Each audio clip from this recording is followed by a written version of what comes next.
but working with Megan O'Neill, that has changed everything for us.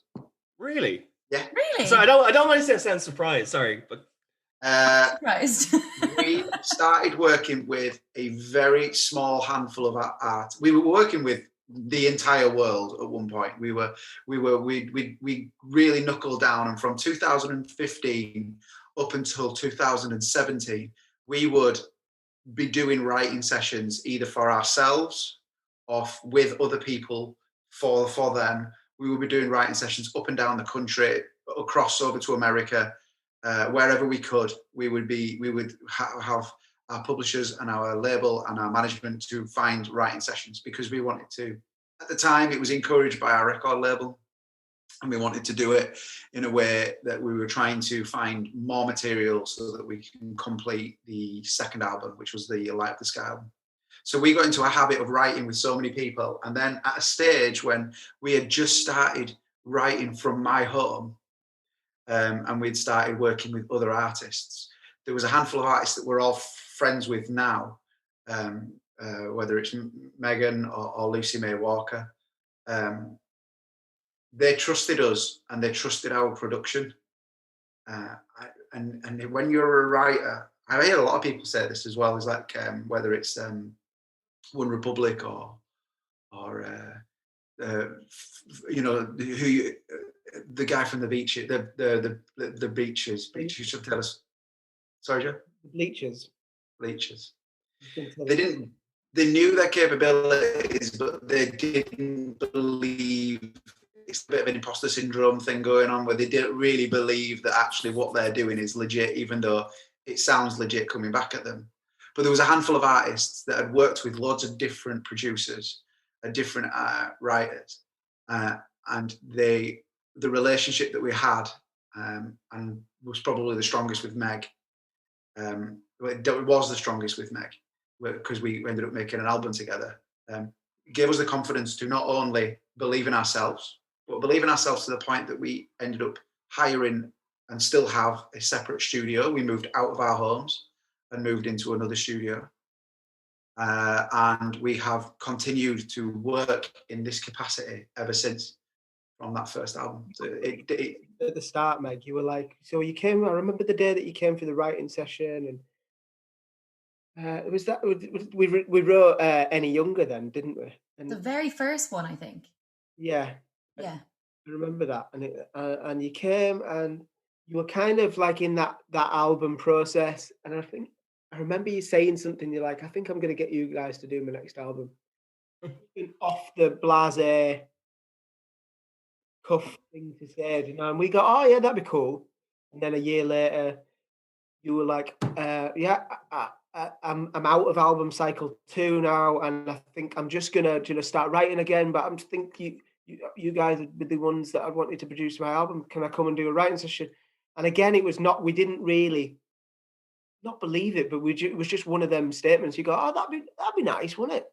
You came and you did another writing session. You went back and you did a bunch more writing sessions. You went, right, I'm ready to write my album now. I'm ready to record my album now. And we're like, okay, cool. It was because we'd written and produced. So how it would normally work is we would write in a situation, and if the production was there, then people would end up taking that production and it would be worked with somebody else at some point.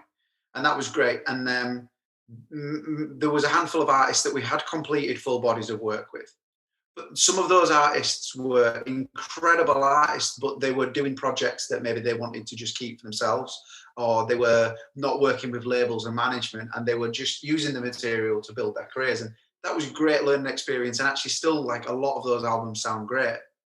But Megan was, when we heard Megan play, and we were like, she's the real deal. Like, she's amazing. And her work ethic, you know, we joke about Megan being the... No, I say it all the time. She's incredible. Yeah, inspirational. She never stops working. Even in the studio, when she wasn't singing or she wasn't playing the guitar or piano or actively working as a, you know, on the tracks, she would be straight on the emails non-stop. And I go, how do you send that many emails? I don't think people reach out. All of them were saying, get me out of here. Save me. No, but I remember like, so for me, the energy has become such an important part of who I work with. Like the key part, because I think you can work with somebody that's super talented and that you get along great with, and that you know is a fantastic writer, producer, musician, whatever. But if the right energy isn't there, what you come up with is not what you want. And I think that was the thing about every time we worked together, from like the very first session when I didn't even know you guys and I was just a mega fan. I would literally like, it just clicked. It just worked really well. And the more we did together, it just worked really well. And like, I have to say from my perspective, and you know, album aside, like the album's been, it's been amazing to see it fly and be so well received, especially in Ireland. Like, you guys are going to be uber famous when you come over here.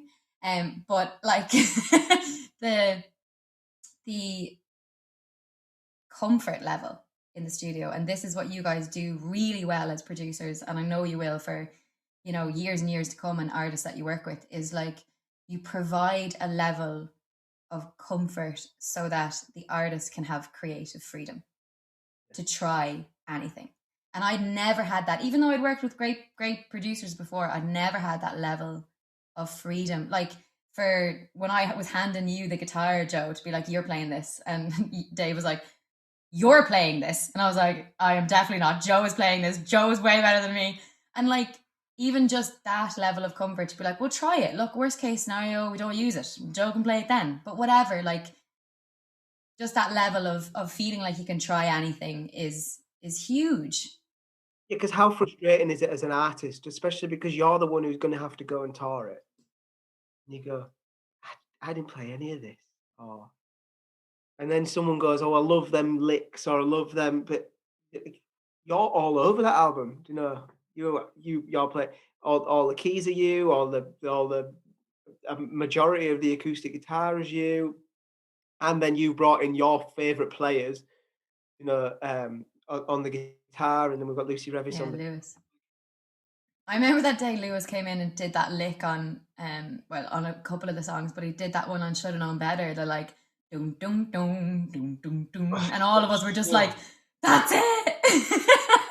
You know, when you're building something and you put your best in, and then that's it. We've got this thing, and it sounded great, and we didn't even know he was missing anything. Then the minute that somebody comes in and plays in such a tasteful way, but just it's the brain. We bought his brain that day. That's what we bought, because his way that he looked at the songs and the way he approached it, it was a different rhythm, a different tone, a different feel, and it completely changed the song. And then we kind of moved things around into fitting that. I could see the excitement. I remember that. It was such a good time when he started playing through. I also remember doing the acoustic guitars on Rootless and Island as well. Oh yeah, on Rootless when we did it. Oh sorry, Owen. On Rootless when we did it together, like the two guitars with the one mic, one microphone, two guitars, literally, and honestly, no more than we could have just taken the first take, but we did 2 or 3 takes, little tiny look through to make sure that there's no errors. Apart from that, that was it. I remember your face; you were shocked. You were like, "Are we just?" Am I a guitarist? I do remember recording that and just staring at Dave and being like, don't fuck up. Like me, don't fuck up. Like, I was like, I'm just going to look at what he's playing. Oh my God, just stay with him. Whereas I was like, she's going to fuck up. I know she's going to fuck up. This is the comfort level I'm talking about, you know?